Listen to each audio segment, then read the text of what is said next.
Hello മക്കളെ. അപ്പോൾ ഉണ്ടല്ലോ ഈ സൗണ്ടിൻ്റെ എഫക്റ്റ് ഒന്നും സത്യം പറഞ്ഞാൽ എനിക്ക് ഈ വീഡിയോ ചെയ്യുന്ന സമയത്ത് ഉണ്ടായിരുന്നില്ല. കാരണം ഞാൻ നല്ല ഡെസ്പായിരുന്നു. വേറെ ഒന്നുമല്ല, അപ്പൂസിന് വിഷു ആയി കഴിഞ്ഞപ്പം വിഷുവിൻ്റെ അന്ന് തന്നെ ഭയങ്കര ചുട്ടുപൊള്ളുന്ന പനി. എന്താ സംഭവം എന്നൊന്നും മനസ്സിലാവുന്നില്ല. അത്രയ്ക്ക് നല്ല പനി, പെട്ടെന്നായിരുന്നു പനി വന്നു കേട്ടോ. അത്രയ്ക്ക് നല്ല പനിയായിരുന്നു, ഭയങ്കര നല്ല പനിയായിരുന്നു. അങ്ങനെ നേരെ അഗ്ലി വിവേകാനന്ദയിലേക്കാണ് കേട്ടോ പോയത്. അവിടെ പോയിട്ട് എന്താ പറയുക, കുറച്ച് നേരം വെയിറ്റൊക്കെ ചെയ്ത് ഞങ്ങൾ എന്താ പറയുക ഡോക്ടറെ കാണിച്ചപ്പോൾ ഡോക്ടർ അപ്പം തന്നെ പറഞ്ഞു അഡ്മിറ്റ് ചെയ്യേണ്ടി വരും, പനി കൂടുതലാണെന്ന്. അങ്ങനെ എന്തായാലും ബ്ലഡും യൂറിനും ഒന്ന് ടെസ്റ്റ് ചെയ്യാമെന്ന് പറഞ്ഞാൽ ടെസ്റ്റ് ചെയ്ത് കഴിഞ്ഞപ്പോഴാണ് അറിയുന്നത് ആൾക്ക് മൂത്രത്തിൽ പഴുപ്പ് ഇച്ചിരി കൂടുതലാണ് കേട്ടോ. അഡ്മിറ്റ് ചെയ്യണമെന്ന് പറഞ്ഞു. പക്ഷേ അഡ്മിറ്റ് ചെയ്യാൻ യാതൊരുവിധ നിവർത്തി ഉണ്ടായിരുന്നില്ല. കാരണം ഏട്ടനും ആരും വീട്ടിലുണ്ടായിരുന്നില്ല.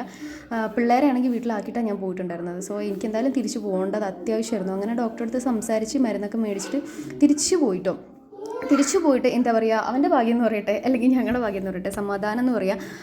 2 ദിവസം മരുന്ന് കറക്റ്റായിട്ട് കഴിച്ച് കാര്യങ്ങളൊക്കെ ക്ലിയർ ആയിട്ട് നോക്കി കഴിഞ്ഞപ്പം രണ്ടാമത്തെ ദിവസം ഡോക്ടറെ കാണിച്ചപ്പോൾ അവന് വലിയ കുഴപ്പമൊന്നുമില്ല, മരുന്ന് കണ്ടിന്യൂ ചെയ്താൽ മതി എന്ന് പറഞ്ഞു കേട്ടോ.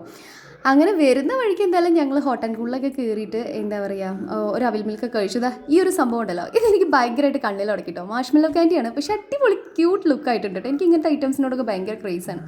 സോ അവർ വരുന്ന വഴിക്ക് തന്നെ ഞങ്ങൾ എന്താ പറയുക 2 കുപ്പി വെള്ളമൊക്കെ മേടിച്ച് കൊടുത്തിട്ട് ഇരുത്തി കുടിപ്പിക്കായിരുന്നു കേട്ടോ. ജിത്തു ആണ് കൂടെ ഉണ്ടായിരുന്നത് കേട്ടോ. അങ്ങനെ അവർക്ക് 3 ആൾക്ക് വേണ്ടിയിട്ടതാ ഈ ഒരു ഐറ്റം മേടിച്ചു. മാഷ്മെല്ലോ ക്യാൻഡിയാണ്, ഫ്രഞ്ച് ഫ്രൈസ്, സാൻഡ്വിച്ച്, ബർഗർ സ്റ്റൈലിൽ വരുന്ന.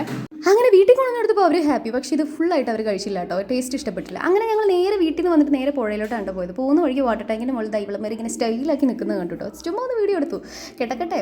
അങ്ങനെ പുഴയിൽ നിന്ന് ഇങ്ങനത്തെ കുട്ടി കുട്ടി ഐറ്റംസൊക്കെ നുള്ളിപ്പെറുക്കിക്കൊണ്ട് കുറേ നേരം അവിടെ കഴിഞ്ഞ് ഞങ്ങൾ നേരെ വീട്ടിലോട്ട് വന്നു കേട്ടോ. അപ്പോൾ ഇത്രയേ ഉള്ളൂ. അടുത്ത വീഡിയോയിൽ വീണ്ടും കാണാം.